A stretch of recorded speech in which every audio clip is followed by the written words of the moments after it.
this was about as bizarre and as easy as it gets.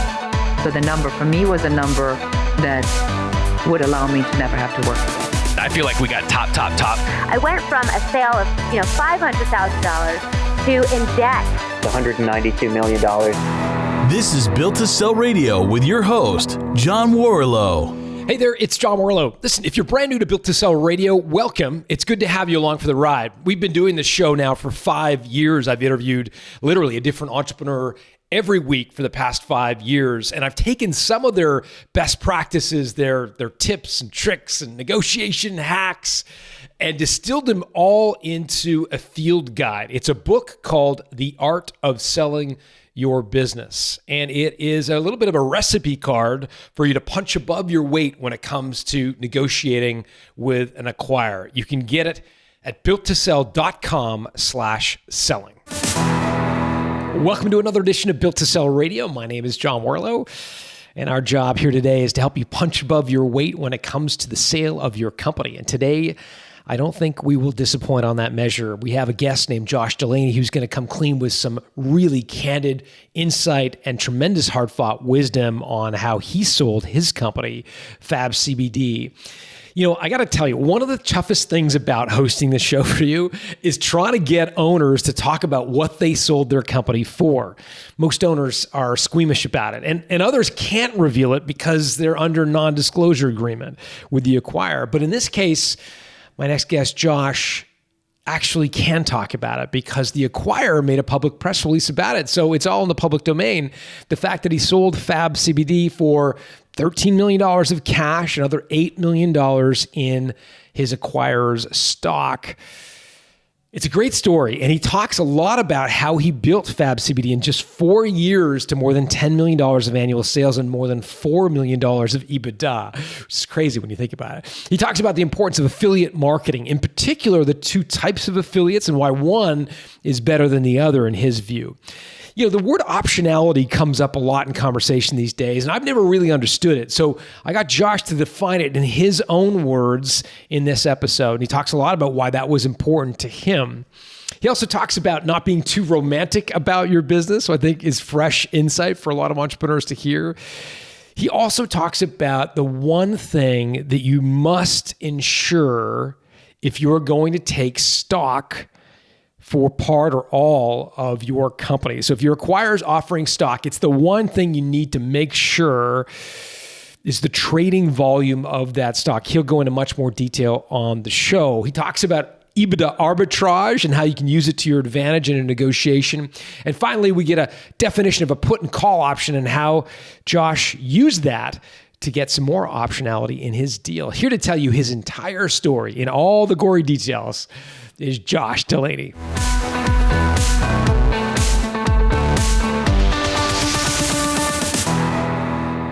Josh Delaney, welcome to Built to Sell Radio. Hey, appreciate it, man. Thanks for having me. So I think it's in your Twitter feed. It might be your description, which is, I sell a truckload of stuff online, and so I can order 2 appies. That was my favorite. Yeah. That's awesome. That's awesome. That is the name of our parent company, Snack Time. Snack Time. Nice. So we're big snack, or at least I should say I'm a big snacker, and then I recruit as many other people to snack with me as much as possible. So we're big appetizer people. There you go. Got 2 appies rather than one. Nobody second guesses the dessert tray around here. Got it. Okay, excellent. But we're not here to talk about dessert. We are here to talk about cannabis and CBD oil and Fab CBD. So just tell me the story of this company. CBD is the oil that makes you calm down. It's part of the cannabis tree, but help me understand it. I'm obviously kind of naive. Yeah, no doubt. So back in 2017, I was already in the supplement space, so that, I'm sure we can cover that later, but that's a big part of it, is that we were already in the space of building, branding, and operating supplement companies. So that's a big piece of the context. So I got a call about CBD in 2017 from a friend of mine who also started a CBD company, ironically enough, from Milwaukee, Wisconsin, the town that we're in. And he actually went and took his company public too. So it's kind of crazy that two guys from Milwaukee ended up being big players in the same industry at the same time. But yeah, we got a call about it. I thought it was interesting. I looked up a little bit of the science behind, CBD. I was obviously educated on cannabis, but not so much the individual cannabinoids, because that really hadn't been popular science yet. For the reason that it was illegal to study. It had, the regulations on it were there. So we just didn't have a ton of data. Lo and behold, we actually have a ton of data about our endocannabinoid system, which we all have, same thing as our dogs and cats. And, when you apply the right cannabinoids to that system, a lot of great things can happen in the body. So it's like we've had half of this data that told us all the reasons why cannabis and cannabinoids individually can have great impact, but we've not been able to study the actual cannabinoids themselves, right? Which is a crazy backward process when you think about it. We know that this works, but we're not going to let you study it. So yeah, got into that, heard about it, and it was quite simple of a entrepreneurial jump where I said, all right, let's give this a shot and see if this works. And so because of our background in supplements, we were able to get supply chain, inventory, branding, packaging, website, all that kind of stuff. We were able to do that fairly quickly and launch the site with really crappy labels and a decent Shopify store and, kind of the imperfect product launch. And little did we know that we caught it right at the perfect storm of CBD in 2017, 2018. And, we went from zero in sales. My mom was my very, very first customer, as she always likes to be in anything that I do. She got lazy this time. She wasn't my first order on my last company, but she was our first order. And then that was January, that was literally New Year's Eve of 2017. And then it went, a couple million or a few million, and then doubled again. We're not going to double this year, but yeah, so it was it was like a very fast track because CBD just really took off. So, but there's more to it than timing. Like, what was it that you did to win? Because there's 100 other guys and gals doing CBD oil companies, and they're doing 10,000 a year, 20,000 a year. So, like, why you? What happened? What is it that you did that the others aren't doing?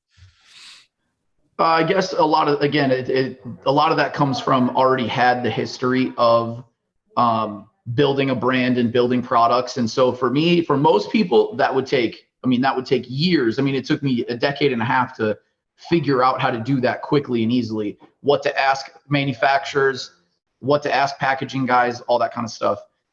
So because I had all that experience, I was able to shave a decade of education in supply chain management, logistics into, a month and a half. The very first phone call with, manufacturing, producers and licensed producers in the cannabis space, one conversation could answer a ton of questions. So we were able to shorten the curve there. And then also knowing how to go to market. So, again, I would like to say my day-to-day job is a marketer. That's what I like doing. I'm a sales guy at heart. And so the sales and marketing aspect is what I enjoy doing every day on top of, cleaning toilets and things like that. But so that was also a fast track. So we were able to, build a product very, very quickly because of past experience. And then, I was able to go straight to the affiliate world, which is what I know best. And I was able to get some really big affiliates. So other big publishers and bloggers that were selling cannabis content, I was able to go and acquire them as affiliates, not acquire their business, but, prospect and recruit them as affiliates. It was still early, so there wasn't really like the best brand out there yet. You know what I mean? So we weren't looked at in too much comparison with other people. So that was a strong play. That took us, I think our first 3 months was like $1,700, like $1,700, $4,000 or $5,000, like $12,000, and then $140,000. Wow. And what so was the big step from 12,000 to 140,000? Yeah, that big jump was like two or three big affiliates that were ranking page one for CBD oil. And so again, in the sales and marketing, our background is in the SEO plus affiliate space and kind of putting those two together. They're kind of one and the same. And so I knew right away to go to page one, Google Google the best CBD companies out, or Google the best CBD keywords.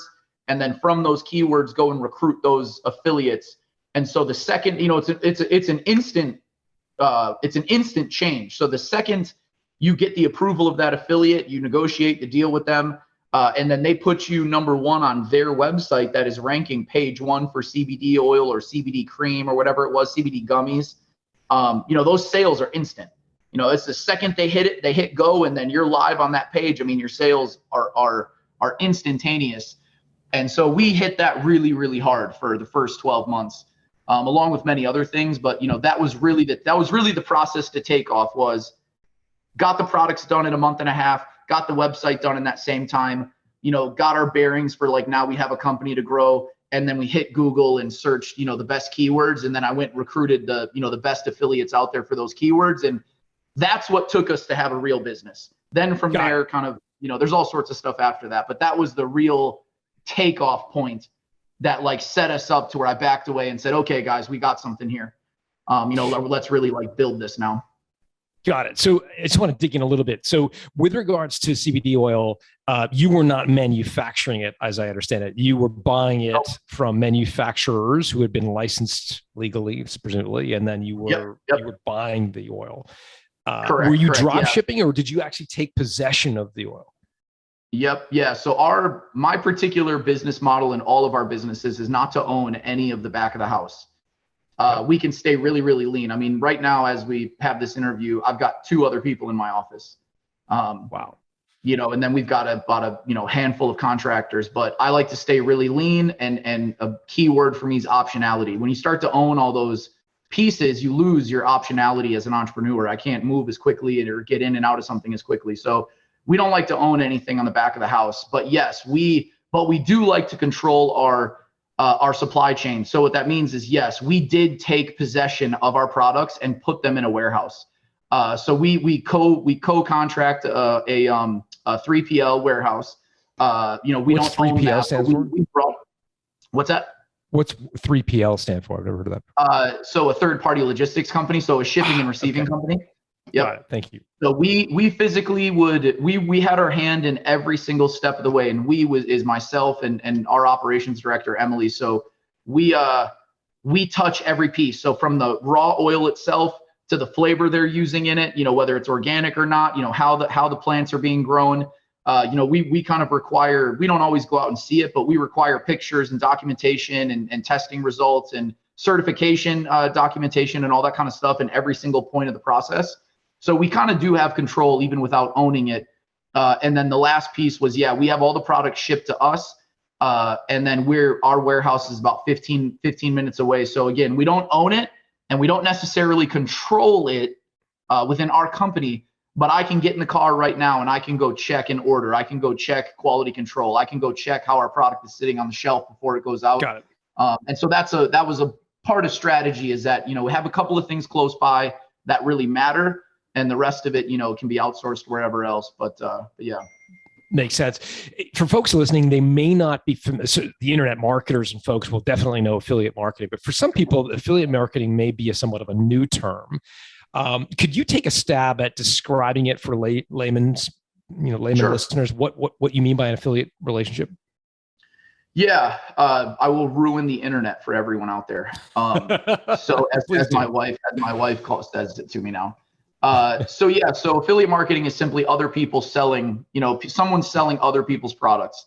So if the craziest way to give it to anybody is, anything you've bought off of a third-party website, meaning you went to go look up a mattress and you read about a mattress on, webmd.com or, bestmattresses.com. Those are all affiliate relationships. Chances are they were paid to give you what they wanted to give you, that offered the best margin and the best, customer service and all that kind of stuff.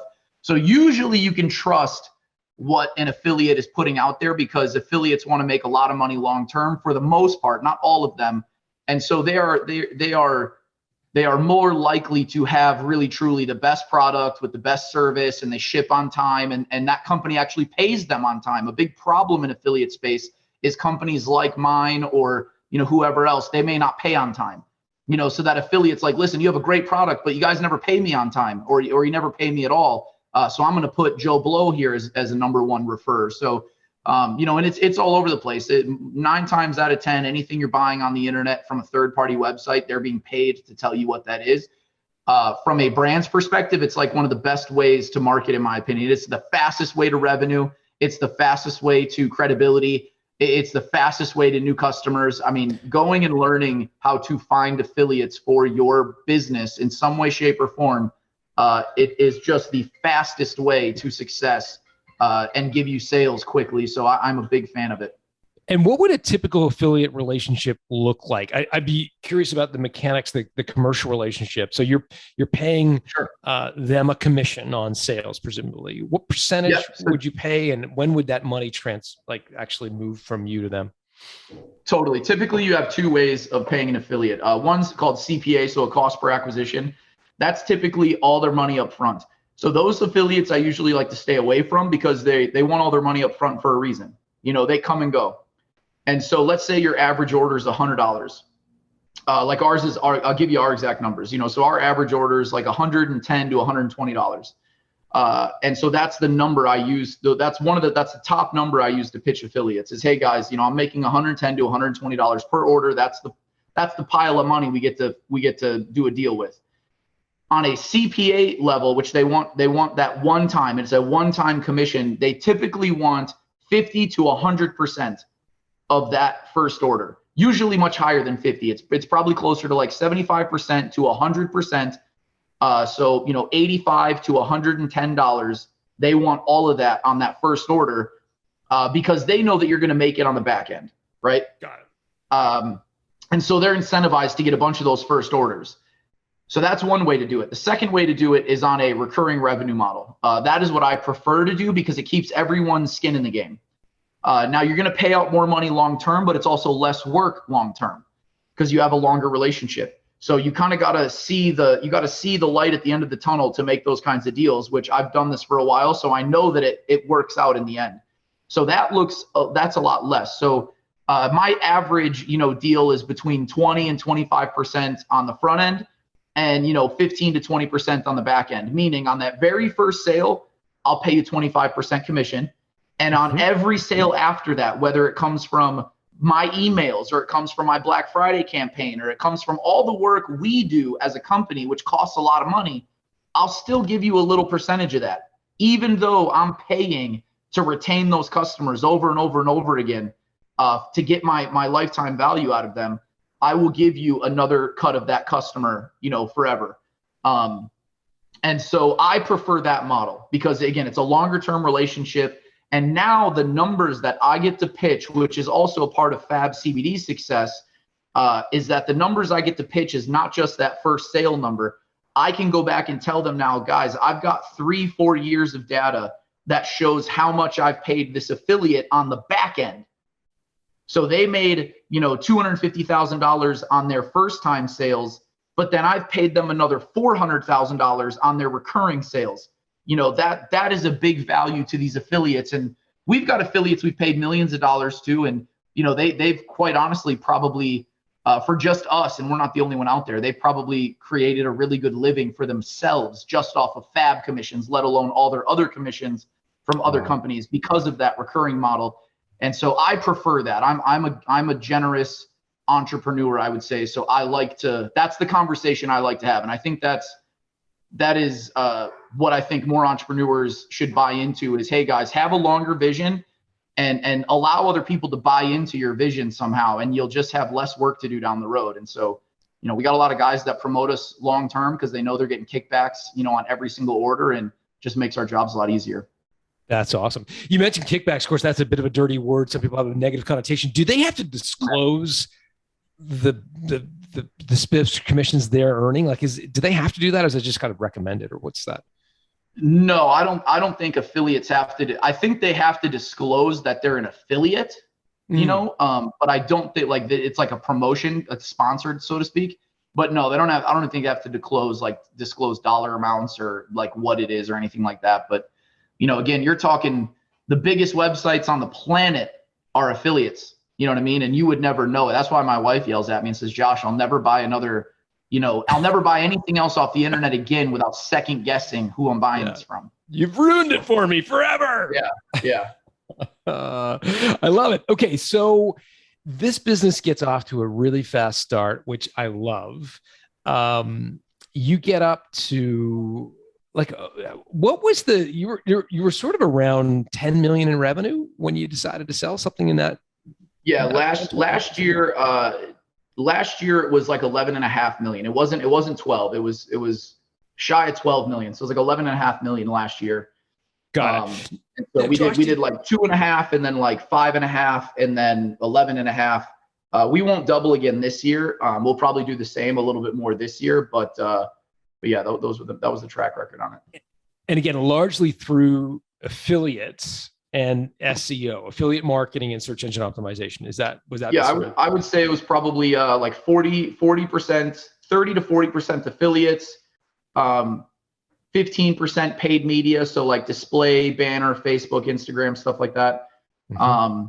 And then probably another like 10% in email. And then the rest was SEO. So we do a lot of our own organic SEO as well. So SEO or organic SEO optimization for ourselves and affiliates were the biggest chunks of everything. Got it. And of course that's obviously unpaid. So that's fantastic. So you got to around 11.5 million in revenue, growing like a weed. What made you want to sell? Like, what was there a trigger or something, or what? In this particular case, people came to me. So we were not for sale. I had a dozen people come to me asking. That's what sparked it. And then I kind of just networked through those. And it's like, once you get into the venture capital community, the SPAC community, the public community, the attorneys, that do this, it's a very small world, like anything else. And so I can honestly tell you that, like, we had 7 deals at the end of the day. Half of them were during the time that we were not for sale. There was just people coming to us. The other half, which was probably like 6 or 7 months into it, I said, all right, well, let's actually list ourselves for sale. I had 7 letters of intent, written offers on my desk at once in the final hour. Wow. And so you're kind of, remind me where you're at. You're 11.5 million in revenue, but profitable. And just shy of 5 on EBITDA. So to give you an example of the industry, in CBD, you've got the biggest guys out there, 100 million in revenue. And that's like literally one or two companies. Then the second is like between 70 and 80. That's like one or two companies.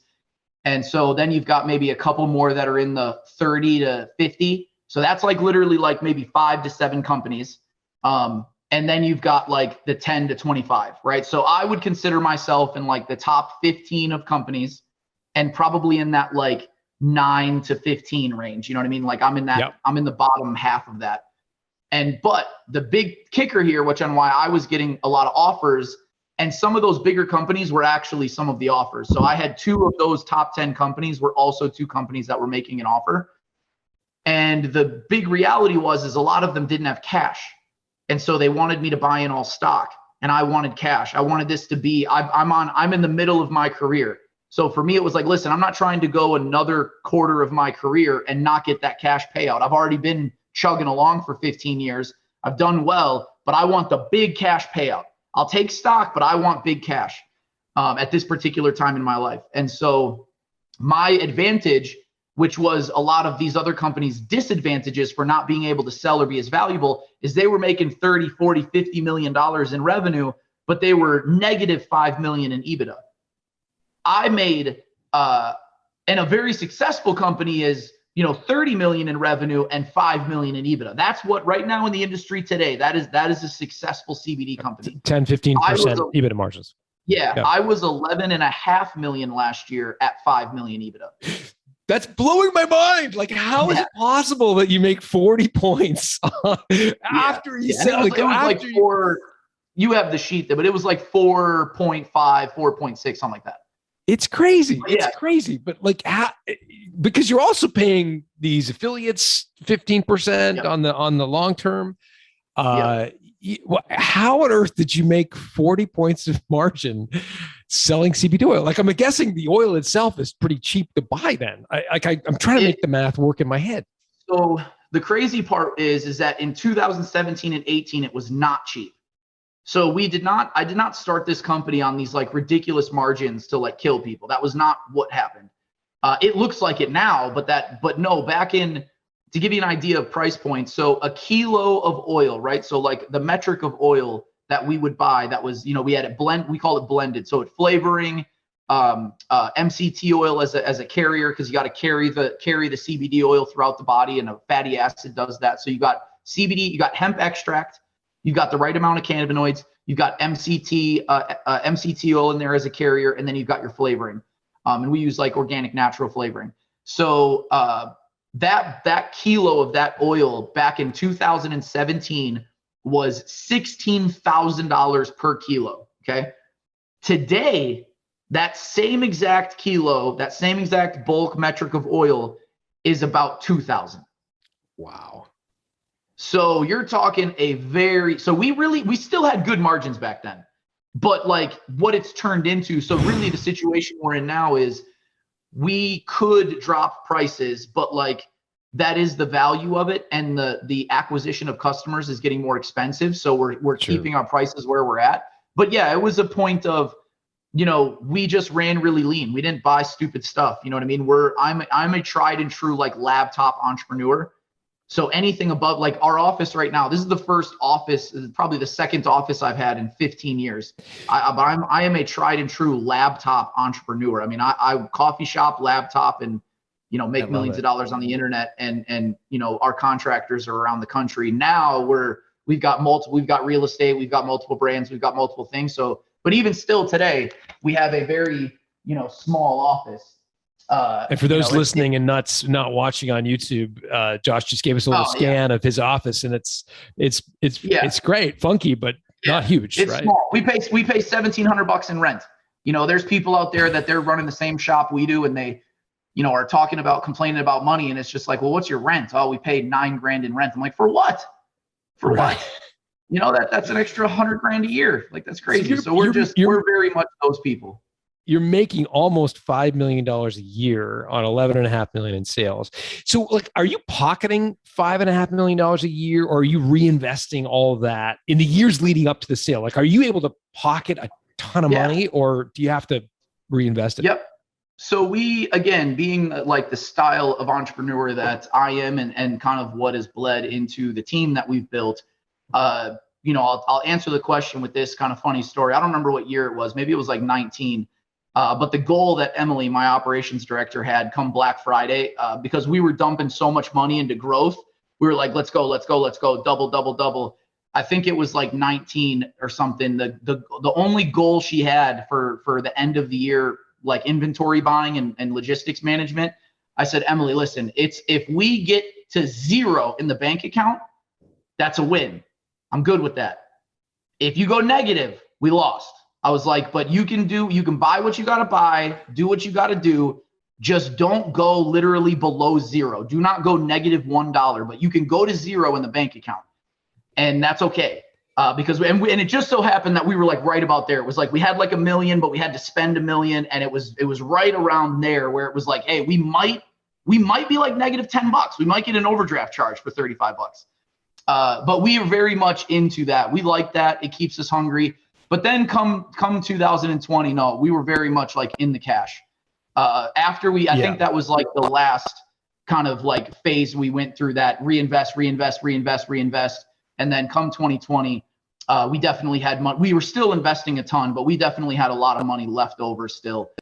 Even with paying our affiliates great, even with buying double the content and doing double the advertising, we still had, obviously pre-tax, but I think we had, obviously the 4.5 EBITDA in 2020, we probably pocketed a couple million of that, that was still in the bank. And then even when we sold, we had a couple million in the bank. So there was plenty of cash to go around at that point. Got it. I guess the obvious question listeners are asking themselves is, well, why sell then? I mean, if you had a business, couldn't you just kind of feather back on the growth, pocket the money, and kind of ride it out for years in the future? Like, was that part of your calculus, or what? Yeah, it was. And this is the math I did. So kind of going back to what we said, or what you said pre-interview, kind of the tactical side. I did a lot of homework on, and I learned the lessons from selling this is definitely the biggest business I've ever sold. My other businesses were sub $1 million. They were much smaller. And so I had to learn a little bit of new mathematics on how to approach this. And so my mind went like this, like, okay, if we do 4 or 5 million this year and, pre-tax, that's like, let's call it 3 million that I'm taking home, putting another million in the business for growth. So let's call it 2 million. Let's say we do that for the next 3 years. That's $6 million in my pocket. If we just did that. So we made another 30 million bucks or 35 million bucks. And I took home, say 5 to 7 million in my pocket. Right. And I could feather back on my management or whatever the case may be. Mm-hmm. My first thing is that I'm not someone who just does nothing. So that didn't really register with me of like, well, let me kind of set back a bit because that just doesn't like work for me. Secondly, that like 5 to 7 million bucks really isn't that much money in the grand scheme of things, right? Now again, that was post-tax, so like paid taxes and everything, and you're clearing 5 to 7, but that's over the next few years. So my brain went, okay, if I do exactly what I'm doing, I can walk away with 5 to 7. If I sell today and I get the proper multiple on this during the height of cannabis right now, and I go to the right buyer, which the right buyer is someone in cannabis who's not going to argue my valuation. My valuation was about 6 to 8. I got like 6.3 or something, which I was happy with. Just to be clear, 6 to 8 times EBITDA. Times, yep. So, times EBITDA. So roughly 30 million is what you're thinking. Yep. And so my negotiations were the 13 million in cash. And so that it started at like 10 and then it built up because I had multiple people giving offers. I actually had someone offer 15 million, but the rest of the deal wasn't as attractive.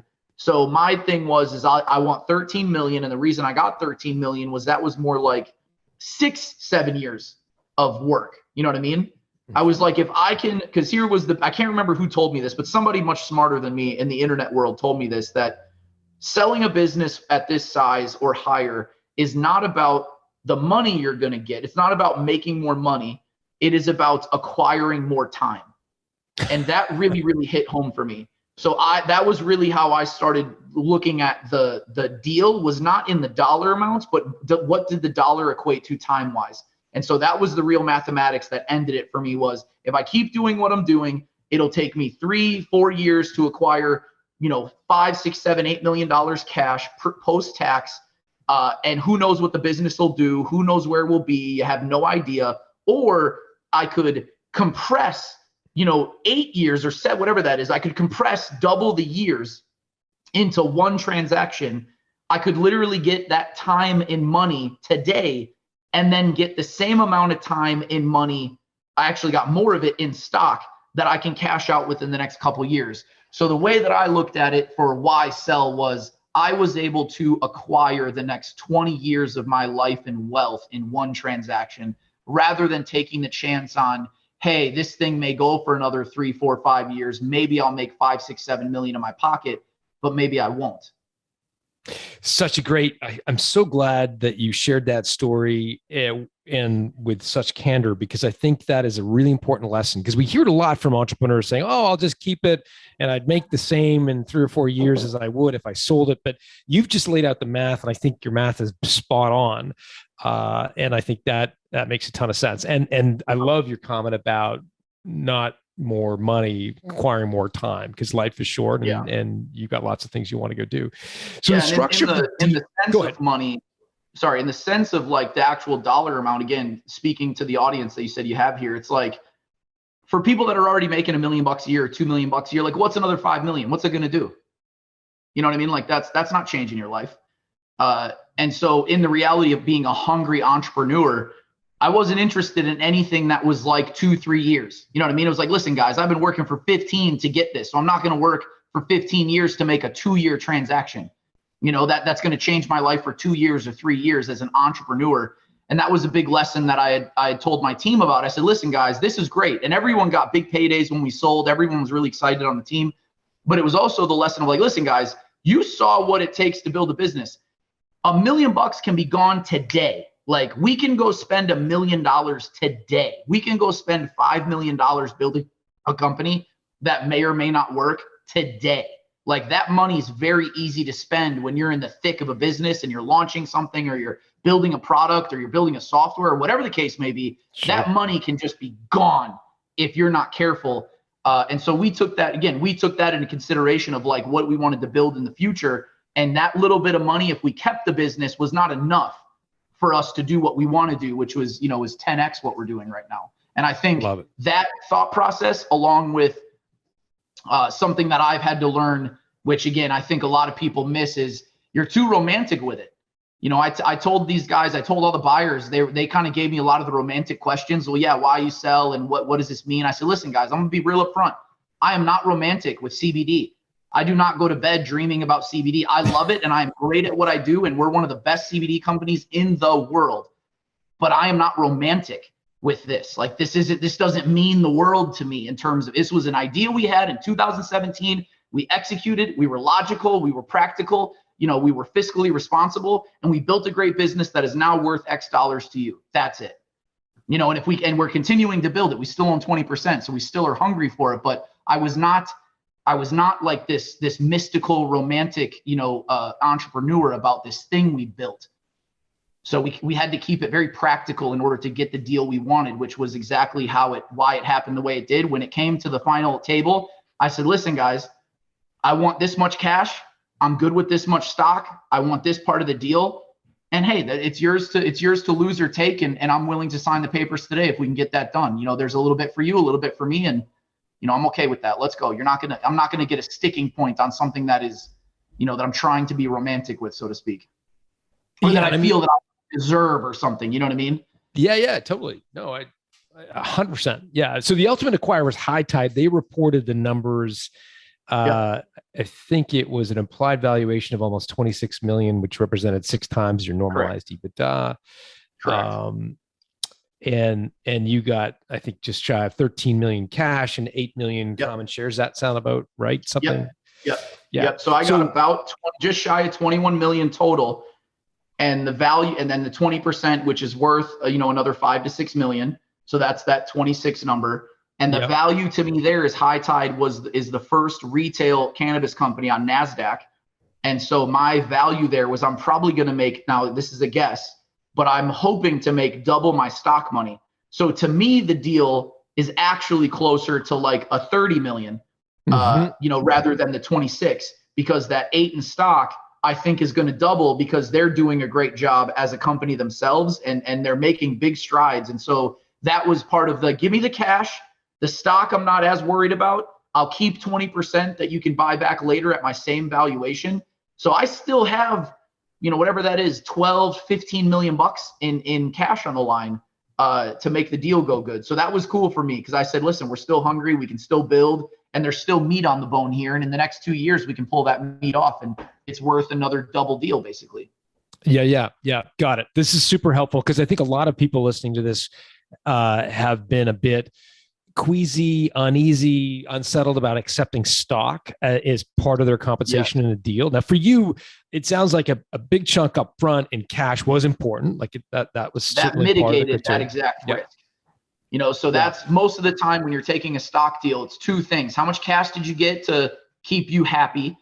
And then secondly, what's their daily volume if you want to sell that stock, right? So if they gave you 10 million in stock, but they're only trading $250,000 a day, it's like, that's going to take you X amount of days to get rid of that stock. And quite honestly, you're probably going to tank them as a company if you pull it all out.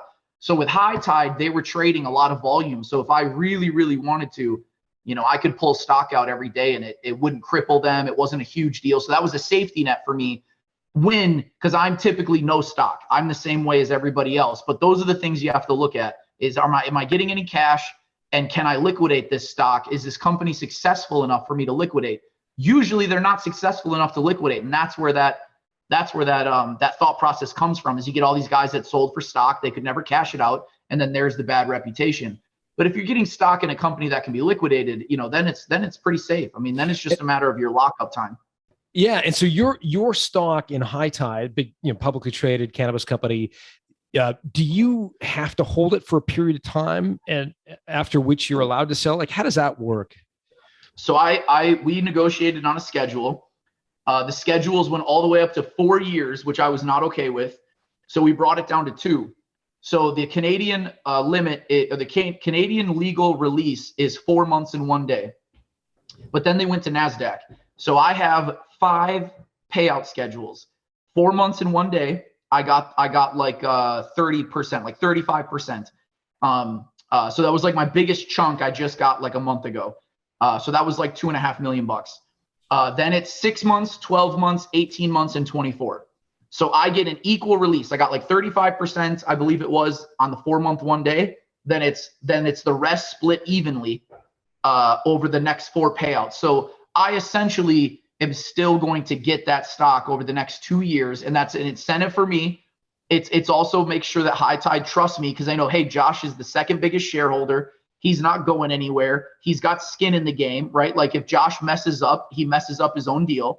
And I thought that was very fair. Like, it's a very good, fair, human deal. You know, it didn't have any of these political strings of something else. It was just a very, very good transaction between good humans, which was a part of why I did. I said, listen, that makes sense.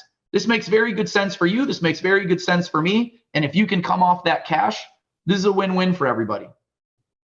Got it. And the big thing there, to finish that note on that EBITDA number, when you're selling to a company with stock, you also want to look at the way that because you're also seeing how intelligent they are when it comes to those things. Like the deal they make you is a sign of how smart they are, right?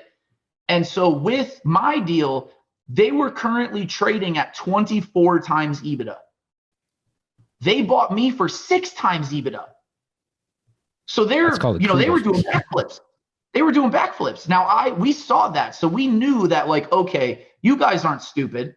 You know what you're doing. Like, you're stealing us. Like, it's called EBITDA arbitrage. You know, you guys got us at 6, you're trading at 24. Now that 24 is going to fluctuate, but at the end of the day, we are worth like 4 times more than what you bought us for. Great deal for you. Great deal for us. I'm happy. Let's wrap it up. But now again, as looking at a stock deal, those are some of those indicators that'll tell you if it's worth it or not. Were you tempted to hold out for more? I mean, yeah, I'm not suggesting you didn't get a great deal. You did. But hearing that they're trading at 24 in the public markets, did you think about, holding back and maybe taking the company public, or, pushing for more? Any of those thoughts? That's when you have all these good deals on the table and you're past the point of like life change, right? Like after 5, 6, $7 million, like after that, it's kind of like you could do whatever you want, so to speak. I think that's where like greed and deception and the little devil on your shoulder starts to stand up and chirp in your ears. This was listen, guys, we did something in 3 years. We went from 0 to now someone wants to give us dang near $30 million. Like at the end of the day, when we cash out stock, when it's all said and done a couple years later, if I get the cash I want, we're taking it. Like that's the point. We did this in 3 years. We're not going to get greedy. We're not going to get selfish. We're not going to get crazy. If these guys sign the bottom line, we're taking it and we're moving on. We're going to do what's next. And that was the thought process I had to get into. So I never really thought about, can I get more from a greedy standpoint? It was more of some people wanted to lowball us. And really the aggressive stance I had was, we're not going to take anything that's not fair. And if you're the type of people that are going to try to sell me on something that's not fair, I don't want to work with you anyway. We built a solid company with solid books and a solid industry with a solid track record. I don't have to take anything below fair. 6 to 8 is fair. I took 6. I was fine with that. I said, you were in the fair range. That's fine. And did you use the word fair? Very much so. What? Yeah, very much so. I'm a very polarizing negotiator, where even with the broker deal, I was like, guys, this just isn't the right thing to do. Like, this isn't right. And then with High Tide, I was like, guys, this is a very fair deal. Like, even the 13 cash, I had offers for 15 cash. And we had offers that were almost double that size too. I mean, we had a $44 million offer on the table, but it was much more stock and a little more volatile. So I said, listen, guys, we don't need to take a risk here. This is a slam dunk. I'm only looking for slam dunks and grand slams. That's it. That's all. If it's not a slam dunk, we're not taking it. Let's go back and to that doesn't mean that it needs to be more. It just needs to be solid. It needs to be bulletproof. And the 13 million cash with the stock and the 2-year and their trading volume and the way that they were doing it, that was a bulletproof deal for me. Yeah. Yeah. Now, when the stock liquidates, you mentioned there's a rule in Canada, the 4 months plus a day. Like when you got your stock, did you hold it or did you cash some of it in, or how did you think through that? Yeah, it's holding. So I'm going to hold it. It's down right now. So I got it at $7.99. It's in like the 5s or 6s right now. You have a lot of people shorting it. So this is all what I've seen is pretty standard when someone goes new to NASDAQ. So they're still brand new to NASDAQ, but they're highly undervalued. They're doing a great job in acquiring businesses. I mean, just since I've been on board, they've gone from 0 e-commerce to over 50 million in e-commerce in 6 months. Wow. And they're acquiring more. So like these guys are doing it. And so I see, my $7.99 price, I see that, being much higher than that. So I'm going to hold, probably for the year or two, and then we'll see from there. But I'm not going to be romantic. I'm not going to be stupid. The second I start to see any, patterns that look like, hey, this is a good time to sell something, we're definitely going to do that. But I trust Raj, the CEO and owner. He's a bootstrap entrepreneur guy just like us. And so he knows what it's like. He knows, he started from, the trunk of his car and, then into a store, and he's that kind of guy. So he gets it. And I trust that. So we're excited about that. So yeah, we're going to hold. So we got that 4-month, 1-day payout, which was a $2.5 million. I'll hold that. And then the 6-month will come right before New Year's. I'll hold that. And then we'll see what next year looks like. But I think their value should start to really show its face come 2022 in terms of the market realizing really what they are, which is, a couple $100 million a year cannabis company that's got, 50+ million in e-commerce, and they're highly profitable. I mean, that's just not normal in the cannabis space. I mean, they're very profitable. So, and that's that EBITDA arbitrage. They're buying profitable companies for less than what they're trading for. And so they're just stacking EBITDA, and it's a good plan. They're able to buy the right companies the right way. And, it's good. They're carving out a little corner in the niche. Yeah, no, it's fantastic. And again, one of the things that they did, which I'd love you to talk people through, it may be new to some people, is the put and the call. So you kept 20% of your company, but they have an option to buy that, I believe. And you also have an option to put that on them after a year. Can you just walk people through that? If that's new language for folks, can you just explain that in layman's terms? And so again, a big word for me this year is optionality. I want to be able to know what my future holds, and I don't want anyone else to be able to tell me what that is. And so in this particular deal, I had to give and take a little bit, and that give and take was 12 to 24 months. And so I can never remember which one's a call and which one's a put. I can't remember which, who, I don't know if the call is on my end. Put your shares onto them, effectively. Okay, so the put's on my end. Yeah. Yeah. Okay, so yeah, so and you've got an option to buy. Yeah. Yeah, I have a put after 12 months to up to 24 months, meaning I can force them to buy the 20% of my business for the same 6 times EBITDA in stock after 12 months, before 24 months. They have the call option to have me do it, or have them do it to me, where they can make me exit and buy it back within, I believe 3 years. So it's 12 to 3 years. And so what that does is, again, it gives us an option to not, be sitting with a used car, or just if we think it's the right time to buy. So I don't want to go out to the market again and try to sell that 20% out in the open market. I wanted to make sure that I had a trigger in place that if I wanted to sell that 20% to them, I agreed to do that in stock. And so that can be between 12 and 24 months. And then theirs goes all the way to 3 years. So 36 months. So they can call me and say, hey, Josh, we don't need you guys anymore. We don't need you anymore. We're going to buy the other 20%. Maybe they're going to sell to somebody else. You know what I mean? All the things they have, they also have that option to acquire me maybe faster than maybe I want to, or something like that. They could call me today, I think, so that is the call and put. But for us, that was really important to know that I wasn't sitting on, a used car, so to speak, at some point where like, even if it's doing really, really well, who's going to buy that 20%? Even if I'm double EBITDA, double revenue, who am I selling that 20% to outside of High Tide? So I wanted to make sure that was an option that we could go and push the button on, at some point. Makes sense. So options both sides. It keeps you locked in for 12 months because you can't do it for 12 months. So you're, and so they can make the transition. Makes a ton of sense. I know we're short on time. If somebody doesn't like somebody, you know what I mean? It's like, again, when you're doing a deal, you never know how it's going to go, if you're going to like them, if they're going to like you. And so I think that was very fair on both ends. It's like they could call me and say, hey, Josh, we don't like you, or we don't like how you're running the business. Okay. I mean, I thought about that pre-signing, and I said, if you give me the cash and you give me the stock, and we just don't like mesh properly, and you guys want me out, I'm not mad at you. That's okay. Not everybody gets along. Not everybody's going to mesh. And if that happens, I'm okay with that. As long as you give me these things, I'm not going to argue with that. That's fine. Do what you guys got to do. Yeah. I'm not going to cry and say, oh, you guys stole my company or anything like that. Do what you got to do. What did you call it? Don't get romantic about it. Yeah. We're not romantic about it. Yeah. Love it. I know you're short on time. If you could replay this negotiation all over again, and do one thing differently, what might that be?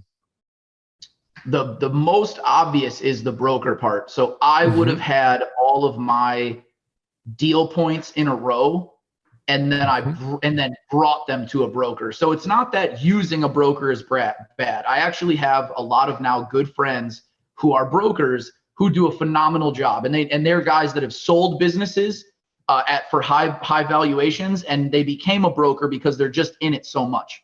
I've gotten so many people asking me that I could go be a broker, and I get how these guys became brokers. Like they sold 2 companies for X amount of tens of millions of dollars, and now everyone they know calls them. This is easy. It makes total sense. Yeah. So brokers are not a bad rap. But if you get to a broker and you do not have a game plan already for them to go execute, you're going to get into a lot of trouble. You're going to sign a lot of bad deals. You're going to get a lot of wasted time. So that is the first thing that I would have done differently, is I would have had more concrete of a deal on paper to say, just like if I'm buying a car, like I want this spec and this trim and this color and this is what I want. And then a guy shows up, well, here's a yellow Toyota Camry. It's like, dude, I want a black Mercedes and you brought me a yellow Camry. What are we talking about? That's what happens a lot in selling a business. I want 20 million bucks and I want 10 million cash. And then all of a sudden the guy's like, hey, I got you a deal. It's $13 million and it's 4 million in cash. And to the average entrepreneur, they're like, oh, well, geez, that's real, right? Like, but it's like, whoa, you wanted 20 and 10. Don't go to 16 and 3 or whatever it is. So having your deal on paper, talk to attorneys first, get that deal on paper, and then take that to an investment banker, then take that to a broker. You're going to save yourself a lot of money, a lot of time, and a lot of headache. That was the first thing I would do differently. Awesome. Have you bought yourself any sort of trophy to reward yourself for this 4-year odyssey? Is there something on your driveway or something that you bought? Please tell me there's something. I mean, there's a few things, but they're like less of trophies, but I already had a cool car. I had an AMG Mercedes that I bought like 2 years ago. So that was kind of my first trophy. But no, we bought some like pretty cool real estate. I'd say that's our trophy. So we bought a big piece of land in the middle of downtown Milwaukee. So a true entrepreneur, we just bought another business is our trophy, but we live in downtown Milwaukee. And we bought a prime time on one of the major intersections in downtown Milwaukee, piece of land that we're building our new headquarters and some new townhouses. And one of the townhouses is mine. So that'll be kind of my trophy townhouse and our trophy office, but it's also an investment and rental property. So that was something cool that we did.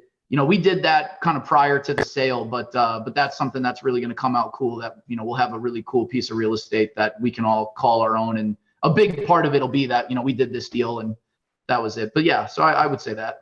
That's great. That's going to be the mayor of Milwaukee at some point. It's a fantastic story. The more attention gets out there, the less I want it.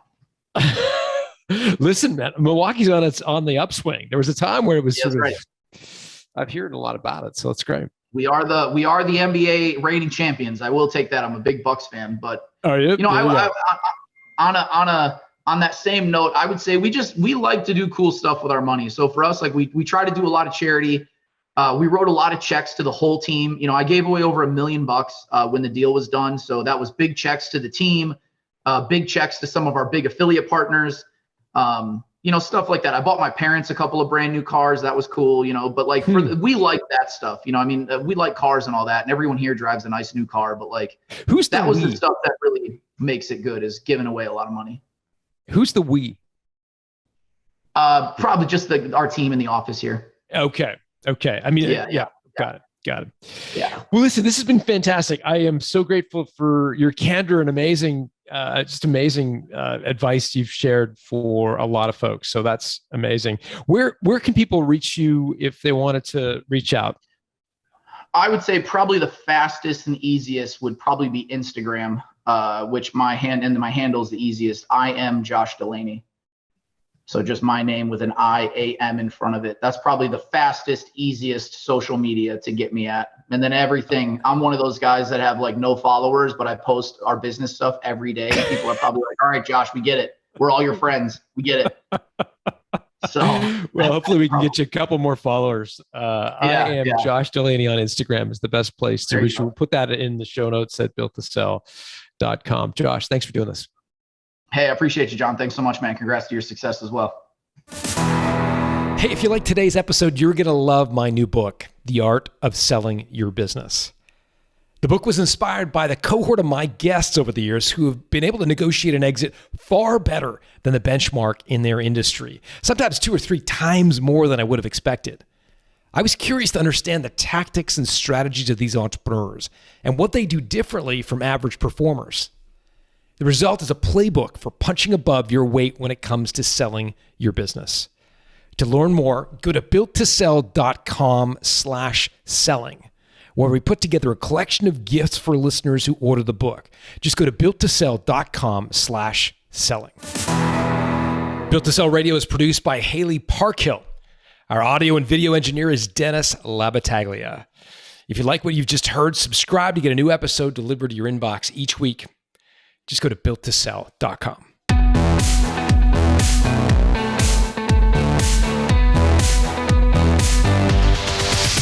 Thanks for listening to Built to Sell Radio with John Warrillow. For complete show notes with links to additional resources, visit builttosell.com/blog. John is the founder of the Value Builder System. To find out how to improve the value of your business by 71%, visit valuebuildersystem.com. John is also the author of Built to Sell, Creating a Business That Can Thrive Without You, and The Automatic Customer, Creating a Subscription Business in Any Industry. Connect with John at facebook.com/builttosell or on Twitter at John Warrillow, WARRILLOW. Thanks for listening.